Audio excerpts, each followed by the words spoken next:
Welcome to T-Set Pass, my weekly Yu-Gi-Oh podcast where I cover everything from the anime to the competitive metagame. I just love Yu-Gi-Oh and I want to chat to you guys about it. I know the last 2 weeks for Spotify viewers have been a bit of recycled content from YouTube, and on YouTube you have been without an episode for 2 weeks, but that all changes today and I am back with a lovely guest, Schiggys, a professional Yu-Gi-Oh player and streamer. She is an awesome member of the Yu-Gi-Oh community and I have been very excited to get a chance to sit down and speak with her. You were invited by Konami to go and play Master Duel professionally with some other content creators and big names. Yeah, how did this go? Wild. What happened? Where did this come from? Obviously, you're a big content creator, but you're not like the biggest content creator in the space. Did they have a good reason? Obviously, you're a positive person. Maybe because you got a nice community and you're really positive. Maybe that was why. But let me know. How did this all happen? That's a great question. I have no idea. I got an email from a recruiter in my DMs in Twitter, and they were like, hey, Konami is doing this Master Duel Invitational. There's going to be content creators. It's going to be really fun. And I'm like, sign me up. I'm down. Let's do it. And I didn't realize that it was like as big as it was. Obviously, with like, there were some, really, obviously within our community, there were really big creators, but there were also big creators outside of our community as well. So it was great. And I mean, like, I love taking opportunities. I think that, why not? Just thought it would be fun. But it was like the coolest thing I've ever done. It was so fun and like exciting. And I was so nervous about it, but there was like nothing to be nervous about. Everyone was super supportive and excited for me. And that was like really, really nice. And I was so grateful for that. And I did it and I did the thing and that was really exciting. And we won, which was also super exciting. And I had no expectations. Even more, I say, going is one thing, winning is even nicer. Yeah, for sure. I wanted, they offered us like prizing if we won. So like they gave us like a prize pack, but I wanted the Rescue Rabbit plush literally so bad. So in order to win that, you had to win your exhibition match. So I'm sorry, Mr. Dotadoya, like I practiced and I trained because I wanted the rabbit, wanted the Benoy, and he's home. He lives here. in the shrine. The one. Yeah. I love your shelf, by the way. Is that a Yusei statue in the? Yeah, I have Yusei and Yugi and Dark Magician Girl, and I have a Shoichi Kusanagi shrine here. Amazing. Because I do love him. Yeah, I'm a collector. No, I think we all are. Like, I've only recently got into card collecting, but I've always collected stuff like figures and stuff. I have accidentally collected a lot of cards just because I would build decks and then put them away and then like never sell them. I don't really sell cards. Me neither. I get attached. I've seen you. Obviously, you competed physically in tournaments. You've competed digitally in competitive events. How do you feel as a woman in the Yu-Gi-Oh space, and not just a woman in the Yu-Gi-Oh space, a sort of a figurehead in the Yu-Gi-Oh space as well as a content creator? Do you feel pressure? Have you had a generally positive experience? Do you get those negative experiences? Obviously, as a man, you don't see it because they're not being sexist to you. And so unless you're actively seeking people being sexist, you don't see it as much. How have you found your time in the Yu-Gi-Oh community? Yeah, for sure. So that's a really interesting question. So I think my biggest hurdle as a woman in Yu-Gi-Oh or in any male-dominated space is myself, 100%. I am my biggest hurdle. I have anxiety.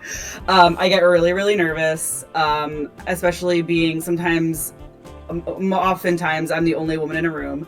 Makes me nervous, but like there's really no reason to be, and it's all within my own head, right? And sometimes I like prevent myself from doing cool things, or I like don't go to locals because I'm like, oh, I'll be the only girl there, and that's scary. But it's like, it's really not. And obviously there are weirdo losers who sometimes are weird, and it's like a small, in my opinion, small vocal minority, and if it's online I just block them and move on, kind of ignore them, go about my day, and it's fine. And I know that's easier said than done because like some people can just block and move on and other people can't. I've always been the type that if someone's weird and annoying me, I will block them and just like get on with my day. But I know that other people find that a lot more difficult. For sure. Yeah, that's like, no, 100%. I don't want to act like that's so easy because it's literally not. I mean, I've gone to therapy and I've worked it out in therapy. When I first started my Yu-Gi-Oh career, it was a little bit harder for me. Yeah. I took everything personally. I took everyone's words personally. Like anything that happened at locals, I thought it was about me. And obviously I went to therapy and kind of worked it all out. And we found out that a lot of it was like, you know, a lot of it was just like me not being confident and having confidence. A lot of it was just kind of like people being jerks to be jerks. And I mean, obviously I think that there were some gendered aspects to it for sure. And that's sucks. And like people just being nasty because like I'm a woman and haha, that's funny. And I'm easy pickings. But once I started, you know, not caring as much, people kind of just left me alone. So that's been really helpful. And I know not everybody is lucky like that. I know that there are other women who get it too. And, you know, they could act like they don't care and people are still nasty to them. It just, for me personally, it worked to just kind of like, you know, block and move on and kind of just stay in my own lane and work on myself. I think that was really important for me to kind of like have the confidence to do anything. Because for a while, like I didn't want to stream. There was a time that I like wanted to give up because I was just like, oh my God, I'm so weird and awkward and I'm a woman and everybody who does this, most people who do this are men and that's scary. But I, you know, just kind of stopped caring after a while and it took a long time to get here. And yeah, my biggest hurdle was always myself, 100%, and letting people bother me, letting people get under my skin. But now kind of I'm just vibing and doing my own thing and focusing on my content and playing, and it's worked really wonders for me. I've had all these cool opportunities. I've been able to like really elevate my content, which has been really great. I've been able to elevate my playing. My relationships have benefited from this as well. So it's been really cool. But yeah, I mean, I would be lying if I said that like there weren't like weirdos who definitely were weird about things, especially like in the Instagram DMs and in DMs. Especially online, not as much in person, but online people are weird. I was gonna say in person it's a lot harder to sort of say something really weird and then run away, whereas online it's very much the case that you can have 7 burner accounts and it doesn't really matter what they say. You're not sending your creepy message. Well, I guess some people are. You're not sending your creepy messages from your family Facebook. You're sending it from your weird Bibbo X4 720 profile picture, like the grayed out generic man profile picture. It's not. But I don't. You know, we like weird people online is not a Yu-Gi-Oh problem. That's an online problem. Yeah. Like you could be doing anything. I get plenty of horrible messages in my. Oh, it's funny, sure. Like Mistress Doom was telling me that in the all-female tournament, it was one person who made a sexist comment. And that's insane because there are no women in my streams and I still see a million sexist comments. You know what I mean? Like there aren't any women for them to be sexist to in my stream, and I still see it. So a stream full of women. I'm amazed that there was only one sexist comment made. But... Yeah, I definitely picked that one out, and it was wild. I was really shocked by it. Yeah, for sure. And definitely like people being nasty to content creators is not exclusive to women either. I mean, obviously there were things that were gendered that were thrown at me, but like I see some people that like I idolize that get crap in their DMs and on their comments that they post, and I'm like, that's crazy. People need to chill out. It's not that deep. I feel like if someone like Farfa took it personally every single time someone calls him an idiot, I feel like he would have packed his bags a long time ago because there were a lot of comments per video and per tweet that were unfortunately, yeah. But for sure. But yeah, I mean, yeah, I just kind of try not to let it bother me. Because if I do, then like I'm not going to be able to accomplish anything, which sucks. And I know that's so much easier said than done. Still something that I internally wrestle with, but it's just part of the process, I guess. I know that's like the least articulate way to kind of answer that question. We don't care about being articulate here. Don't worry, we're caring about having a fun time. Like my main goal is to make it a safe space for my viewers and for my co-creators. And then as far as I'm concerned, I don't really care what they say about me. Like I've got a couple of mods, and sometimes they'll message me after a stream and they'll be like, "Are you okay? They said such horrible things in the chat," and I'm like, "Did they? Oh god, great! I didn't even read it. Yeah. Like, I was just fucking on the Yu-Gi-Oh. The main thing I ban like all ableism, all racism, sexism. Yeah. I ban those words, sure. but then I've left all the stuff like nerd, touch grass. Have you ever felt the touch of a woman? Like all of that stuff is like allowed because that's just like generic, whatever. Like who cares? But They're just being goofy. yeah, they're just being sad and lonely at 1 a.m. on TikTok, like moaning about people. Like I don't really care as long as you're not insulting people for just being who they are. Then I don't really care. Like you can insult me for being what I am all the time. But that's just the way I roll. But that's because it's easier and because I don't really care that much. I feel I do miss it. I used to make a lot of negative content. And because I've been like quite a positive content creator for a long time, I do miss the sort of like the vile bitterness of the came with it. Like, I started by it started because I used to write for that game site, and I wrote a review of every single Pokemon movie, and it was like a paragraph for each one, and it was rated from worst to best. And that the editor changed, and they just weren't publishing it, and it sort of sat there for like 2 months not being published. And so I thought, well, if I read out this paragraph per film, that'd be about a minute, and I just turned that into a TikTok, because I've always wanted to be a content creator. I've always wanted to be like you. I've always wanted to stream or be like a Fafa or an MBT and make these nice little videos. I just don't have the time. It's just I'm at work, and when I'm not at work, I'm not what I don't want to be. Or I want to be doing something fun. Yeah, I've seen from your Twitter that work can be stressful. It is to say the something. least. Yeah. It's something. Yeah, so I didn't have time to be a professional YouTuber or a professional Twitch streamer, especially on Twitch. I love streaming, but I have to watch it all on VODs because I cannot be where people are when they want it. I have to be able to just sit there and zoom through the VODs. And I watch lots of VODs, but never live because the only time I've ever watched Twitch live was when it used to be Fafa watching progression on Mondays, because that was simultaneously watching some Fafa content and some SEMO content and some Gauge content in one sort of deft swoop. But I was like, you know what, I can make a 1 minute video a day. That's like 20 minutes of editing, 10 minutes of recording. That's half an hour per video once a day. I could do that, and that's what I did.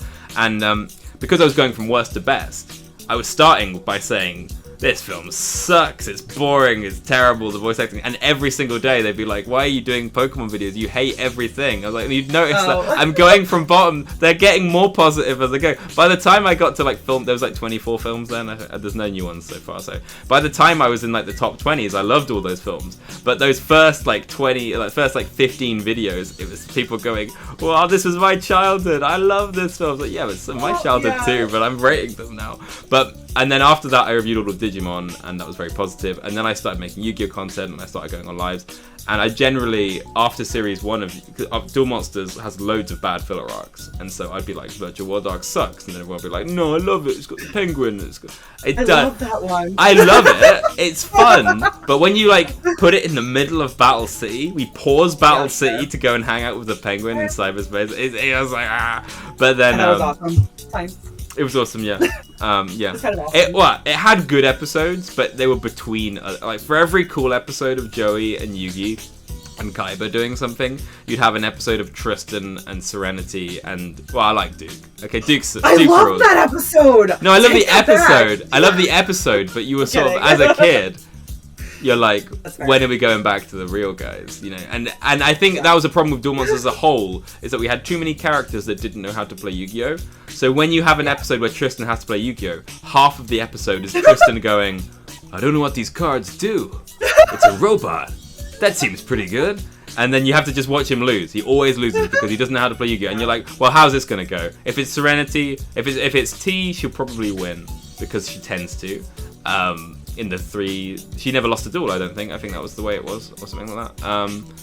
But because that's what people joke about, isn't it? Like, she's got the 100% win record, so she's a better duelist than Joey. I was like, whatever. Awesome. And if it's my dueling, she'll obviously lose because Mai doesn't get to win any duels in Yu-Gi-Oh! I think they fixed that with GX by just saying, like, everybody in the show knows how to play Yu-Gi-Oh! If a character is going to play Yu-Gi-Oh!, they're going to have a deck that has a strategy, even if they're not as good as each other. Unless they're Cyrus, in which case their strategy tends to just be, like, crying for half the episode and then maybe winning. Me too. Yeah, no. I was going to say, Cyrus would be a fun... I would love if Royd came back and was meta. Like something that crazy. yeah, it'd be insane. Like proper stupid roid. Like I want a car with big googly eyes on. I don't want no cool speed roid stuff. I want a big buggy with a face on it. Love it. But yeah, so no, that's but yeah, because I started by making negative stuff. It used to be just all my comments were just like fighting, and then at that point, because TikTok was kind of a joke to me, like I wasn't serious about it. I just shoved my video there because I had somewhere to put it. I put it on YouTube, I put it on TikTok, I put it on Instagram Reels, and it was just me being like, I didn't care what I said. I'd be like, nah, you're wrong. You're wrong. It sucked. And because I didn't, because I wasn't taking it seriously at that point. But now that I have like an audience that I actually care about, and I have like an audience that that actually listen to what I have to say, I'm much more careful with my words. How are you feeling about Yu-Gi-Oh as a whole right now? You've just done a YCS, but mid YCS, your beautiful deck got slammed by Konami. They came up to you. Mr. Konami came to your table and said, "You've been doing something here that we don't like." Oh my god. They ripped it. They took from your deck your copies of Circular. They ripped them and threw them in your face. Oh my god, funny story about that. So I had a feature match during the YCS. My first match was a feature match, and I went 2-0 against Super Heavy. And I was being cheeky, and I go over to the judge, and I'm like, oh, haha, don't ban access code. And the judge is like, of course I'm not going to do that. I don't have the power to do that. Round 2, Circular was at 1. And I'm like, what is going on here? Imagine if ban lists were live the minute they were live. That would be so like scary. Like, everybody, you need to do a new deck list submission. New ban list happens in 5. Rip up your Circular. My boat out left, been like, peace out, guys. I'm out of here. Yeah, I'm running 2 Drolls just to fill this gap in the deck. But no. Yeah. But how have you found Yu-Gi-Oh? So you said you're in a Master Duel space right now. Are you still happy playing Yu-Gi-Oh? Are you still having fun? Like, I know some people get really burned out and they're like, I'm done with Yu-Gi-Oh, and they come crawling back in like a year or 2. Yeah. Yeah. How are you feeling about Yu-Gi-Oh? You still in a happy space with it? I think I'll always be in a happy space with it because it's like my happy place, as lame as that is. But I think right now in this moment, with other factors involved as well, I am a little bit burnt out. I did prepare pretty heavily for the YCS. The Circular hit was devastating to me. I think Bistials are coming back, so like I'm not interested in playing in a Bistial format. And so I just kind of like have been a little bit burnt out with Yu-Gi-Oh! And content creation and all of that. So I'm kind of taking a little, not necessarily a step back, but I am focusing on things that I want to focus on, which is dumb stuff. Like I've been playing S-Force and Master Duel, which is really, really fun, but also really, really stupid and also really, really not great. You are actually setting trends, you know, because you tweeted that you were playing S-Force. You tweeted your list, I think, or something.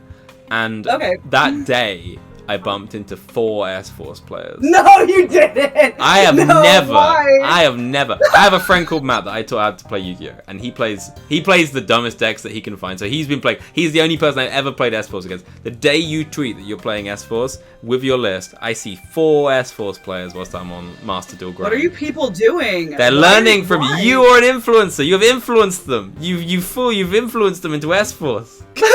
Please don't do that. Please deconstruct your S-Force. I'm kidding. It's actually a really fun deck. I'm having a lot of fun with it, being goofy. I mean, it's just like the problem with S-Force is that it's just way too fair. Like all of the cards have the potential to be broken. Like Gravitino is crazy. Gravitino is the link, right? No, Gravitino is it's a level 5. It's a search card, so you summon it, you can search any S-Force card.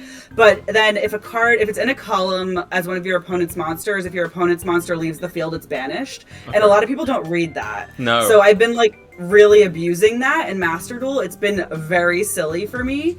And then but it's a level 5, so you can't just special summon it, or you can't just normal summon it. You have to like go through all of these hoops to summon it. It's got like 2,000 defense points, which is literally nothing. Yeah. So it's really easy to get rid of, which is a shame. Justify is the link 3. Justify is crazy. I love Justify. His effect is so cool. It's so cool and it's so fun, and like it's non-target removal, so that's also really fun. But the problem with Justify is it's like 2,600 attack points, which is literally nothing. You have to have 3 S-Force or 3 bodies on the board, which is very hard for S-Force, especially working through hand traps. They seem slow to summon from whenever, like it's hard to build up. It's not like Cyburst where you can dump 20 monsters Exactly. in one turn. You have to work to put your monsters on the board or so. Yeah, so it is very challenging to get out, but it's so fun. And like when you win, it's so rewarding because like you had to do something stupid to win, like 100% of the time. So I don't know, I like it. I'm having a good time. I'm gonna try Digital Bugs next week, so we'll see how that goes for me. I love Digital Bugs. Digital Bugs. They're so fun. They made that new one like 5 years later, and I loved it. I was so happy. Like Digital Bugs was sick. Yeah, so I'm excited about that too. And just like exploring decks that are not off, like very off meta, being goofy with my chat. Like they'll bring the most ridiculous concoctions to duel me with, and I love it. It's like the stupidest stuff. Like they're summoning weird stuff, and I'm like, all right, word, let's go. What's the weirdest deck you faced from chat? Oh god, what is the weirdest deck I've faced from chat? That you can think of, maybe not of all time, but the first that comes to mind when I say weird deck. What did we see? I can't even remember. What did we see like last week? We saw something really weird that I like was like, what are you doing?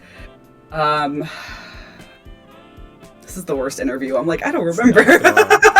Oh yeah, it's my fault I should have sent you a full list of questions for you to write. No, it's okay. I would not have prepared, so it's no worries. I would never written the list. But it's fun. So, yeah, just that's kind of how I'm enjoying Yu-Gi-Oh right now. Yeah. And rewatching the anime. I'm hopefully going to start on a new cosplay, so that'll also help kind of reinvigorate what I'm doing. Any ideas on who yet? Yeah, so this is like super cliche, but I want to do Dark Magician Girl. I know everyone's done Dark Magician Girl, but I like want to really You have to do it once. It's a rite of passage. Sure. You're not a Yu-Gi-Oh cosplayer unless you've done Dark Magician Girl once. This is why I'm not a Yu-Gi-Oh cosplayer, because I haven't done my Dark Magician Girl cosplay yet. You should though, because it would be iconic. It would be iconic. It would be certainly memorable, I can say that. Oh yeah. I'd have to dye the beard blonde as well to really go with it. So iconic. You should do it. Maybe one day. I don't think I'm that. I'm much more confident than I was when I started content creation, but I don't think I'm quite that confident. Just do it. Yet. Whatever. Yeah, so I want to start on her so that hopefully. And I'm hoping that I can compete her. So I make all of my costumes pretty much from scratch. And so I'm really hoping that I can take her to a cosplay competition and have her, graded for accuracy. They grade for like accuracy, costume construction, quality, and then there's also a performance aspect. So we're not really sure what we're gonna do for that yet. But I feel like surely if you can play a full duel with a Dark Magician Girl deck, that would be the most Dark Magician Girl you could possibly be. Unless you still literally burst out of a magical hat and do the little whatever. Yeah! Oh, wait, that'd be fun. If you brought a big magical hat, you could come out of it and go, hello. And do the that would be peace sign that she does. There you go. I'll hit you up with the accurate hat colors. But there we go. No, that would be fun. It sounds exciting. So you cosplayed Yu-Gi-Oh! Multiple characters now. You did the Appaloosa, you did IP Masquerade. Are there any more you did outside of that, Yu-Gi-Oh! Wise, or is it other things? Yeah, so I've done a lot of Yu-Gi-Oh! Cosplays because I just love doing it. I like cosplaying. I actually come from cosplay. Like, before I did Yu-Gi-Oh! Content, I made cosplay content. And it's just something I've always done since I was very, very young.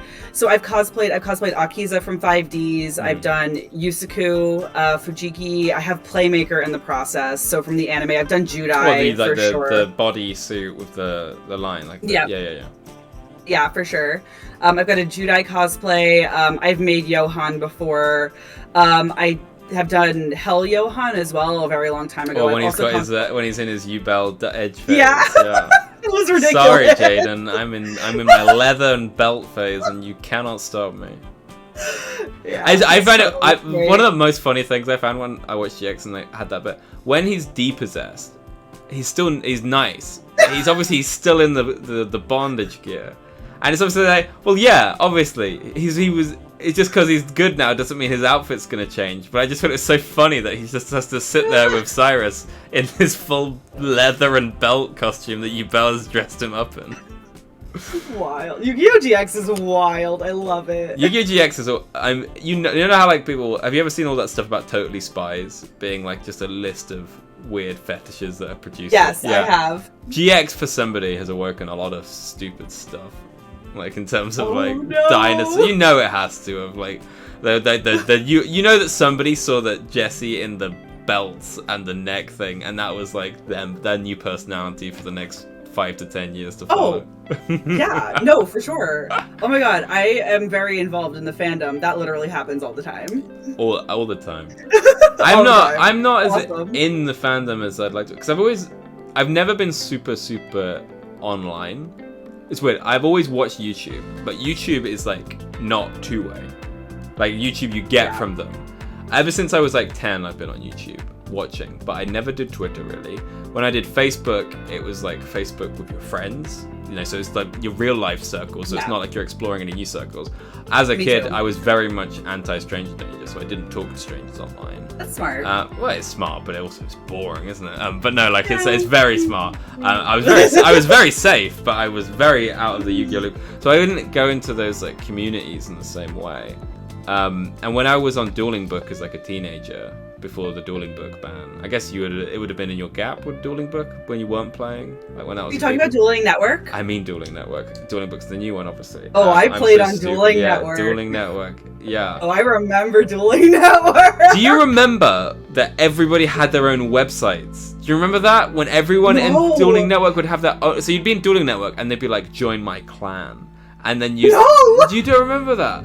Be, you know, like people would have like the brackets after their name, and it would be like, you know, Hellfire or something in there, and they'd be like, and you'd maybe duel someone and be like, well, you're pretty good, you should be in my clan, and then they'd send you like a link to like a forum website, and it would be like their own forum, and it'd be like an edgy picture of like Neos of like a fiery background. It'd be like, yeah, we're the Hellfire Squad, and if you're in the big dogs, you'll be in Obelisk Blue, but if you're a scrub with like low win-loss rate, you'll be down in Slifer Red. And there'd be like forums and chat rooms.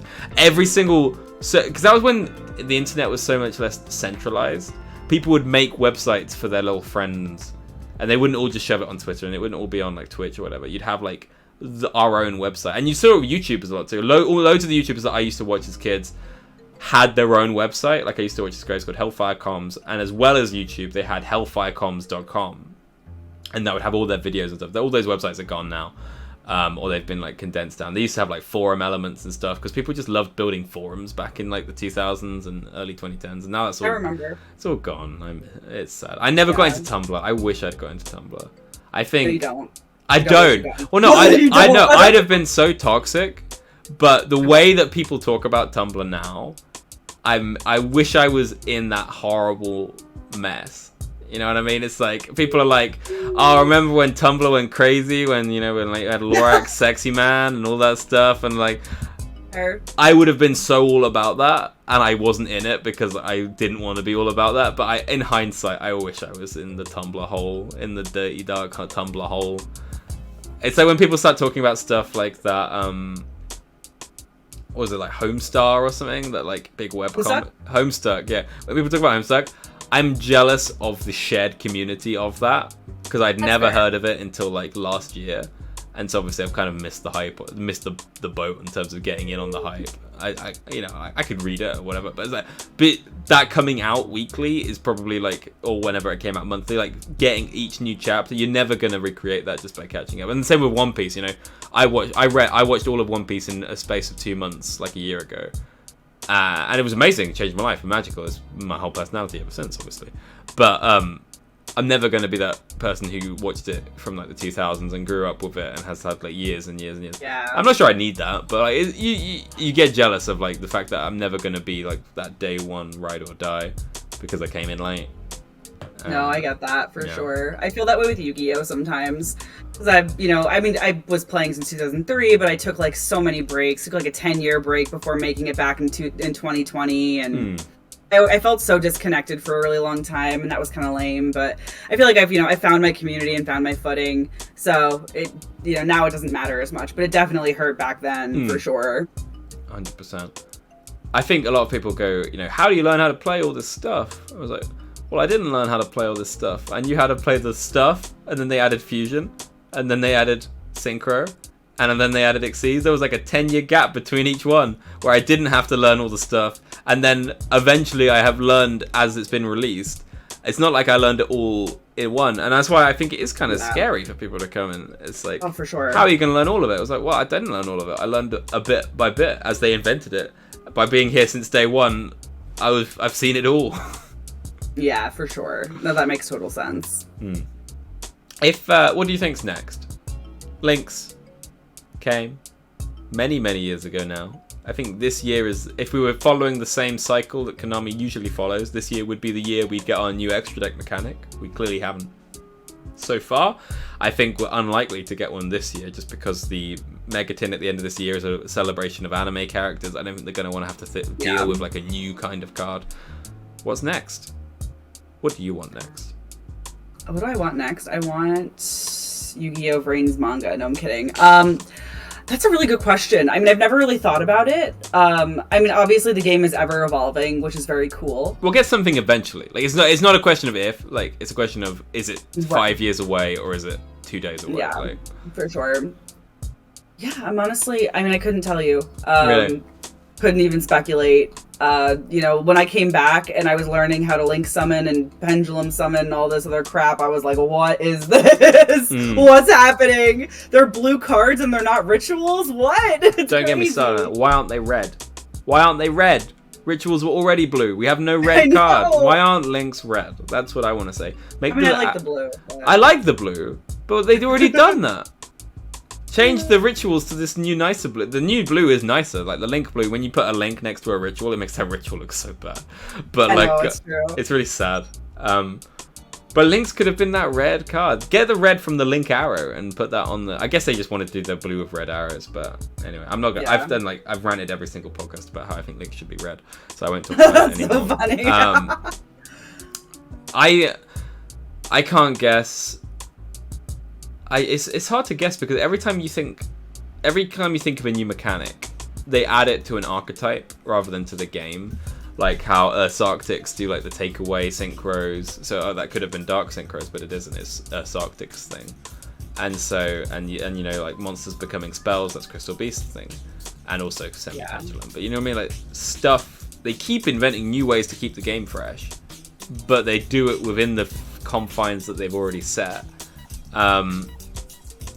So it's just interesting. It's hard to think of what they could possibly add.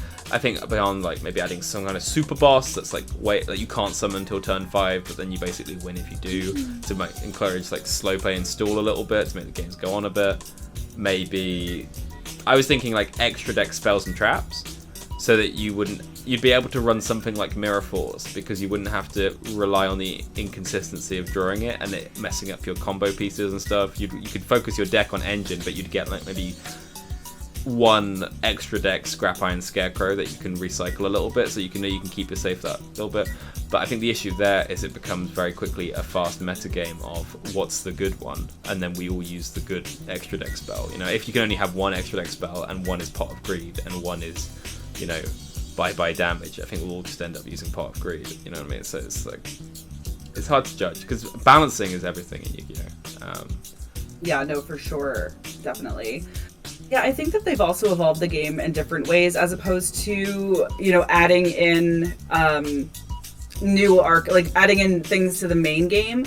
Like obviously we've gotten Master Duel, which has never really been done before. We've gotten Duel Links, we've gotten speed duels they're really trying to push. So I think that there are other ways that the game is evolving. We're getting now like Time Wizard stuff. The alternate formats are now getting some hype. So, I mean, I think obviously the main game is due for something, but I think that the evolution is also being seen in other ways, which is great. I mean, like Magic the Gathering and other games have stuff like that already established, so it's really cool to see Yu-Gi-Oh! Jumping on those bandwagons for sure. Yeah, like if we didn't have them in speed duels, I'd say maybe skills from Duel Links, but then they did it in speed duels, so I think it would be weird if we had skills that were for speed duels and then also skills that are for the main game, and then again it becomes, I guess Duel Links managed to balance it in terms of not everybody uses the same skills, but I bet a lot of people use the same skill. I bet there is a better skill than the other ones that most decks can. I didn't play a lot of Duel Links, I just dabbled a bit now and then just to have a go, but it is hard. I think they don't want everybody on the same one, and it's different with a digital game because they can nerf and patch and change as much as they want. Have no fear, we had many more things to say, and there'll be much more in a future episode. I can't wait to have Schiggys back on the podcast. She was a delight. No comments over the last 2 weeks, and that's as I would expect, seeing as I've not put out a proper new podcast for 2 weeks. But I did a little vote on the Spotify episodes for the last episode, and I said if you could have support for any classic deck, what would it be? And the choices were Red Eyes Black Dragon, Summon Skull, and Stardust Dragon, and Red Eyes Black Dragon has won the poll with 66%. If you are on Spotify, please have a vote in this week's poll, which is, do you think that women are treated poorly in Yu-Gi-Oh? Yes or no? And if you're listening on YouTube, just let me know in the comments below. I read all of them, and I'll be going through any questions you might have next week. Next week should see the return of Mistress Doom, where we chat Yu-Gi-Oh anime. So until then, I hope you have a lovely week.